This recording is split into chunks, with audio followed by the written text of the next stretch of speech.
आज हम जानेंगे एंशिएंट इंडियन फिलोसफी के बारे में। इसमें जानेंगे कि एनवायरनमेंट जो है हमारा एंशिएंट टाइम से कहाँ से आया, कैसे कैसे इसका क्या क्या रोल था। अगर इसका एंशिएंट इंडियन फिलोसफी की बात करें तो इनको 4 डिफरेंट पीरियड में डिफाइन किया गया है, फिर 4 डिफरेंट टाइम पीरियड में इसको डिफाइन किया गया है।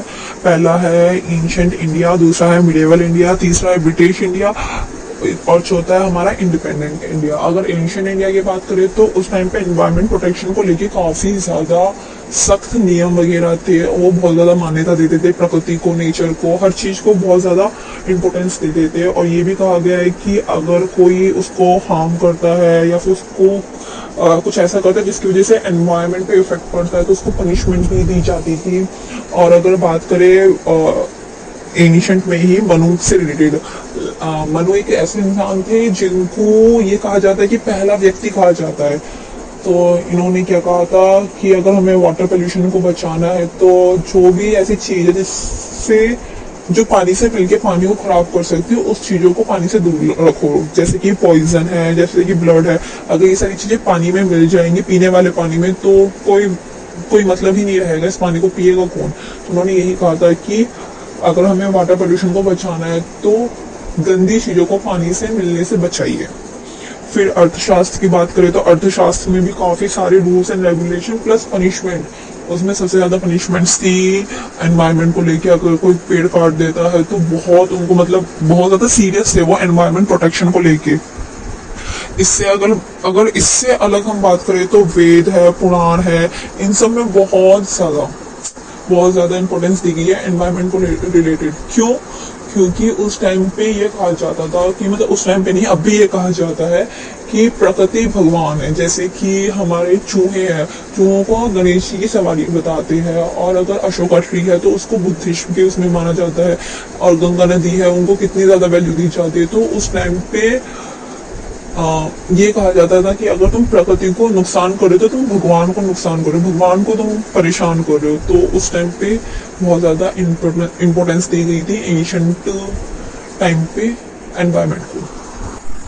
तो फिर इसके बाद आया हमारा मिडिवल टाइम पीरियड। इसमें मुगल्स वगैरह इंडिया में आ गए थे तो उन्होंने ज्यादा कुछ ध्यान नहीं दिया एनवायरमेंट प्रोटेक्शन को लेके। हाँ, बट इन्होंने क्या कहते हैं डेवलपमेंट के ऊपर काफी ज्यादा ध्यान दिया है। गंगा के आसपास के फॉरेस्ट हटा के वहां पे डेवलपमेंट एरिया चालू किया था, गार्डन्स बनाए इन्होंने, पार्क बहुत सारे बनाए हैं। और क्या कहते हैं फ्रूट्स वगैरह को लेके बहुत सारा डेवलपमेंट किया था इंडिया में। और फिर इसके बाद आ जाते हैं हमारे ब्रिटिश की क्या ही बात कहे, 19वीं सेंचुरी में इंडिया में आ गए थे। इन्होंने काफी सारे लॉ एंड एक्ट लेकर आए, वाइल्ड से रिलेटेड, लैंड से रिलेटेड बहुत सारे, जैसे कि forest act, elephant act, Bengal smoke act, ऐसे बहुत सारे एक्ट ये लेकर आए थे। पर ऐसा कहा जाता है कि इन एक्टों को लाने के पीछे उनका ऑब्जेक्टिव ये था कि वो उनसे रिवेन्यू कमा सके। लाइक किसी ने कुछ अपराध किया, जैसे कि फॉरेस्ट एक्ट ले आए और किसी ने जाके जंगल काट दिया किसी वजह से, तो उस पर बहुत मोटा ये फाइन लगाते थे। उनका पैसा कमाने का था ऑल ओवर मोटिव। और जो था इनका जो एक्ट वगैरह थे ना, वो बहुत ज्यादा लिमिटेड वे में थे। लाइक जो एक्ट को ज्यादा फैलाया नहीं था उन्होंने, लिमिटेड थी इनकी ये चीजें। और उसके बाद हमारा आता है last, policies and law in independent India. इसको बहुत इजीली हम समझ जाएंगे क्योंकि इससे रिलेटेड हमने बहुत सारे टॉपिक ऑलरेडी एनवायरमेंट लॉ में कवर किए। कि जैसे कि हमारा कॉन्स्टिट्यूशन बना था 1950 में, उस टाइम पे हमारा कुछ भी नहीं था, मतलब एनवायरमेंट से रिलेटेड कुछ भी प्रोविजंस, आर्टिकल्स, अमेंडमेंट वगैरह कुछ नहीं थे। बट एक हमारा स्टॉकहोम डिक्लेरेशन हुआ था 1972। उसके बाद इंडिया आगे बढ़ा, उन्होंने कहा कि हाँ भाई चलो प्रोटेक्शन के ऊपर कुछ ना कुछ करना है। उन्होंने काफी सारे रूल्स और रेगुलेशन बनाए। जो पहला एक्ट बनाया था उन्होंने वाइल्ड लाइफ प्रोटेक्शन एक्ट 1972 में बनाया था।